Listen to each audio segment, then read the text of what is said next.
The rain falls relentlessly on Boise's quiet streets as Father Walter kneels before the altar. His hands, once instruments of blessing, now tremble with dark anticipation. St. Michael's Cathedral looms around him, its Gothic spires piercing the stormy sky. But within these hallowed walls, a sinister secret takes root.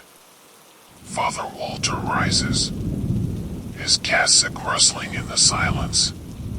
To his congregation, he is a beacon of hope, but shadows dance in his eyes. He approaches the pulpit, where a worn Bible lies open, its pages dog-eared and marked, with passages that speak of power, not peace. Lightning flashes, illuminating the stained glass windows. For a moment, the saints seem to weep, as if mourning what Father Walter has become. He runs his fingers over the Bible's leather cover, remembering the day he first doubted. It was a whisper at first, a question that grew into a roar. Why serve a God when you could become one? The thought consumes him, like a flame devouring parchment. Each sermon a step further from faith, each prayer a mockery of devotion.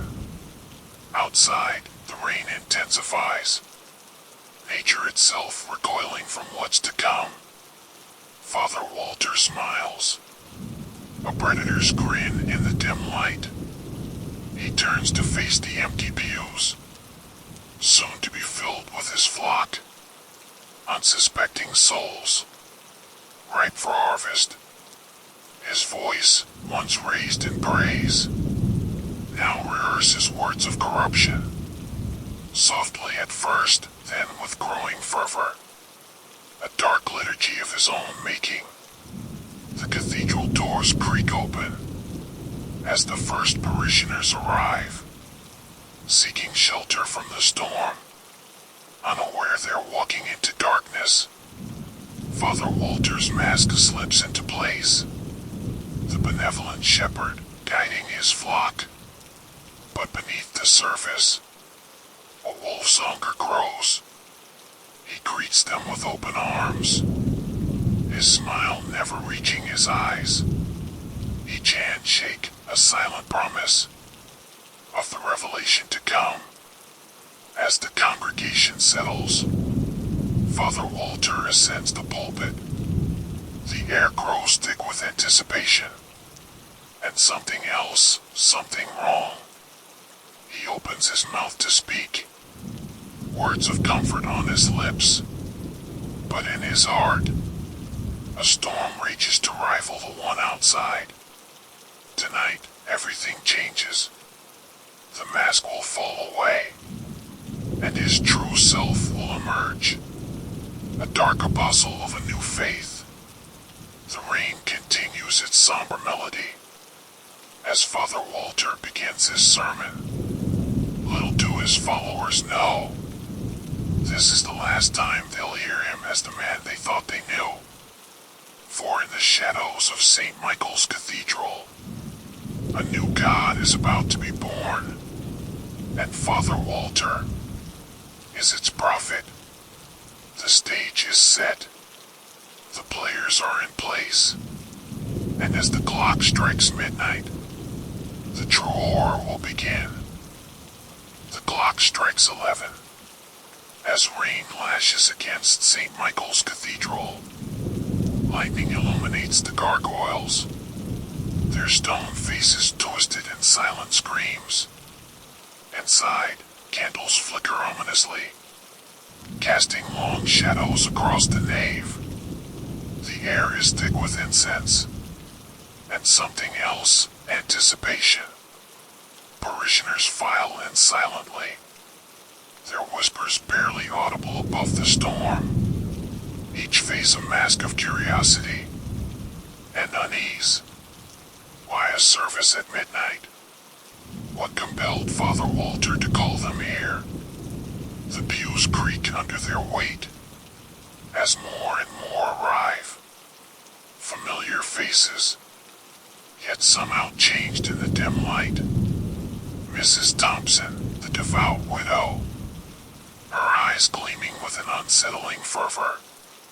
Mr. Jenkins, the town drunk, sober for the first time in years. Even the mayor is here, his usual confidence replaced by nervous energy. The cathedral doors slam shut as the last congregant enters.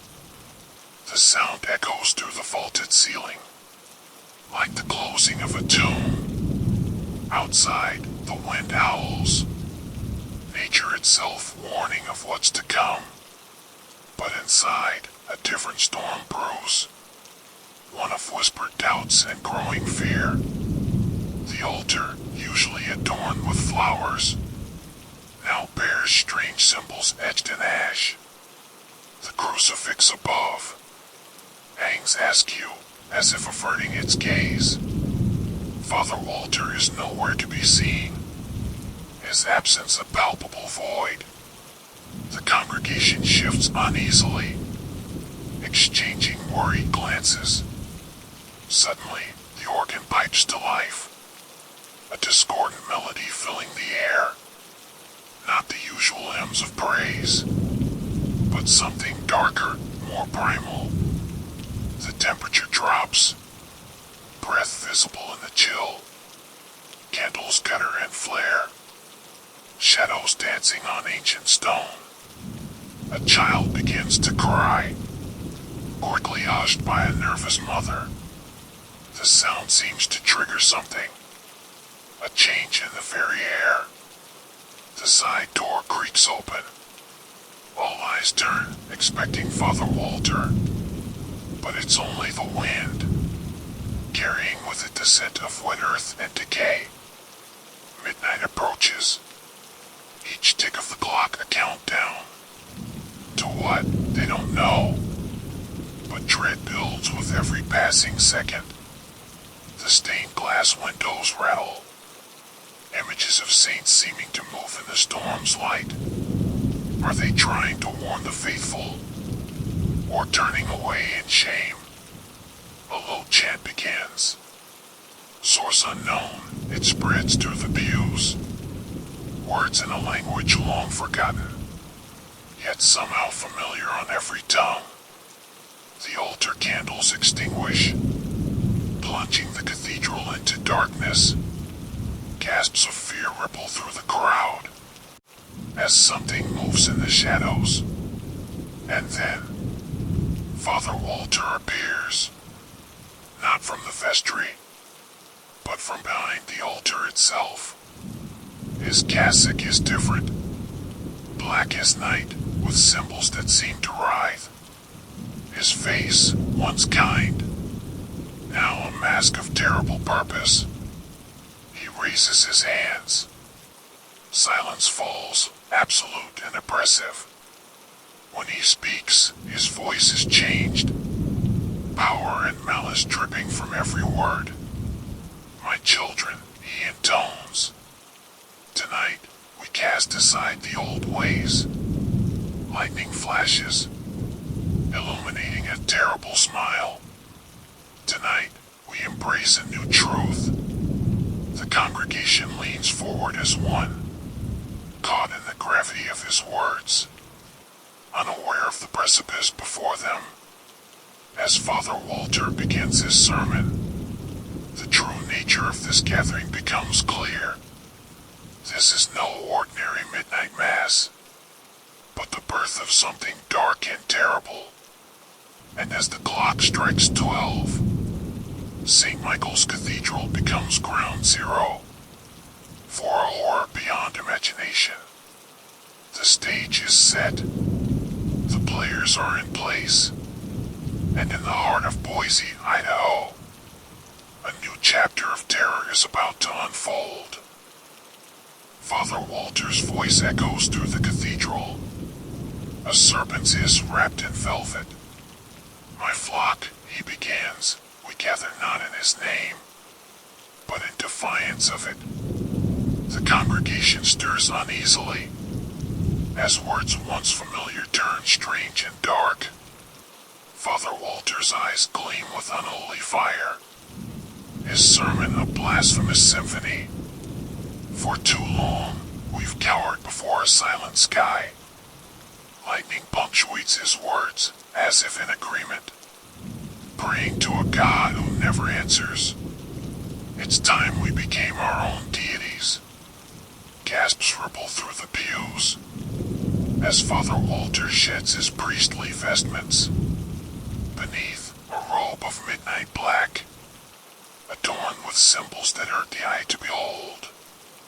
I've seen beyond the veil, he proclaims, voice rising with fervent intensity. And I tell you now, there is no heaven, no hell, only the power we claim for ourselves. He raises his arms, a dark messiah. The air crackles with malevolent energy.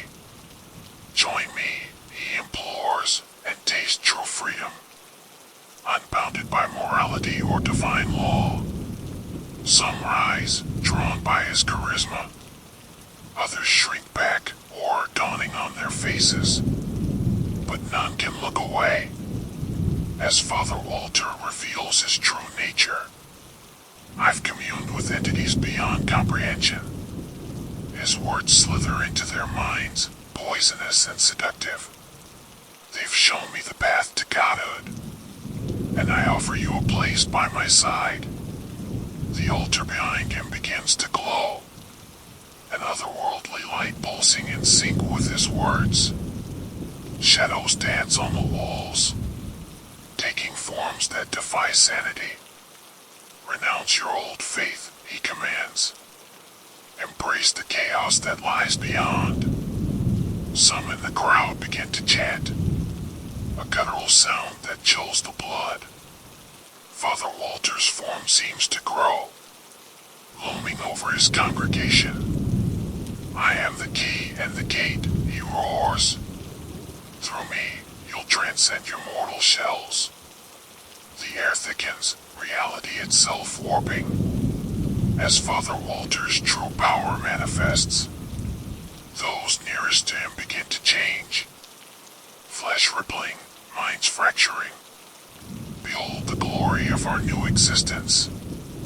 His laughter, a sound of breaking glass and screaming wind.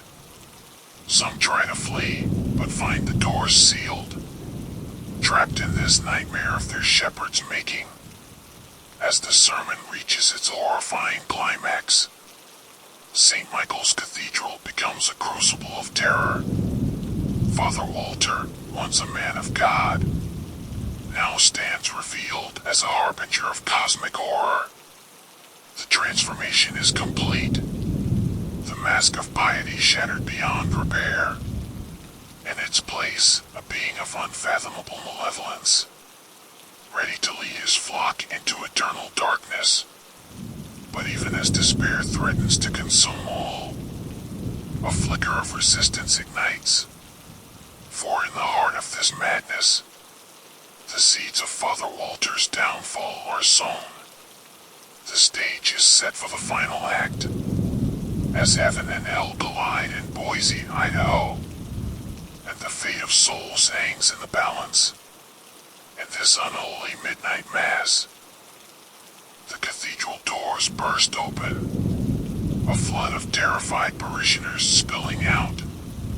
Their screams pierce the night, mingling with the relentless rain. Sirens wail in the distance, red and blue lights cutting through the darkness. Someone had called the police, but would they arrive in time? Father Walter emerges last, his eyes wild, his cassock in tatters. No longer the charismatic leader, but a haunted man, desperate and dangerous. He looks left, then right, choosing a direction at random. His feet splash through puddles as he flees into the labyrinth of Boise streets. Behind him, chaos reigns, survivors babbling about impossible horrors. The police struggle to make sense of it all, as paramedics tend to the shell-shocked and injured. Father Walter runs on, the rain washing away the symbols on his skin, but it can't cleanse the darkness within. The power he unleashed still courses through his veins. He ducks into an alley, heart pounding, breath ragged. The sound of pursuit grows closer. Dogs barking, radios crackling. A spotlight sweeps across the walls. Father Walter presses himself into a shadowy doorway. For a moment, time stands still. As the beam passes inches from his face, he moves on, deeper into the city's underbelly, where neon signs flicker like dying stars. Each step takes him further from his old life, but the weight of his actions follows close behind. A police car rounds the corner. Father Walter dives behind a dumpster.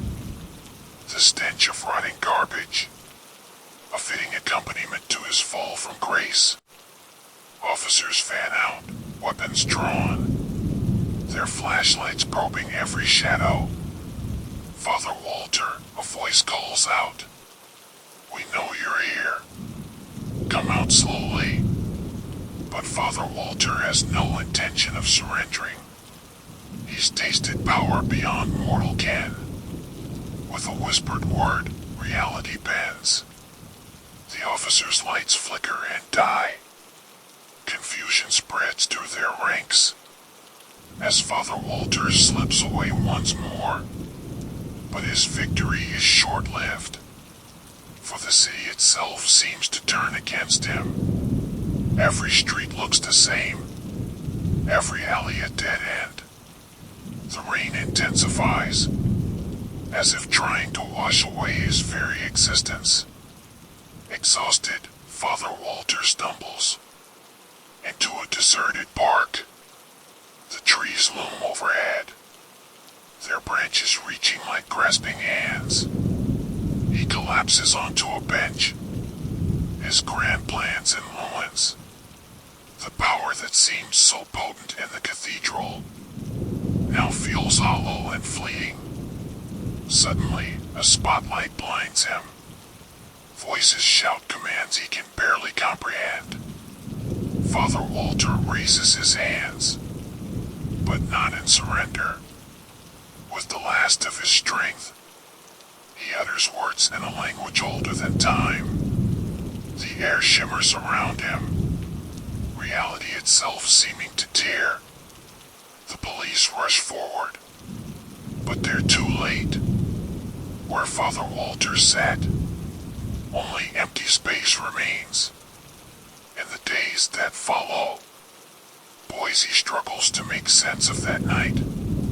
Rumors and theories abound, but the truth remains elusive. Some claim Father Walter escaped to South America. Others swear he was swallowed by the very forces he sought to control.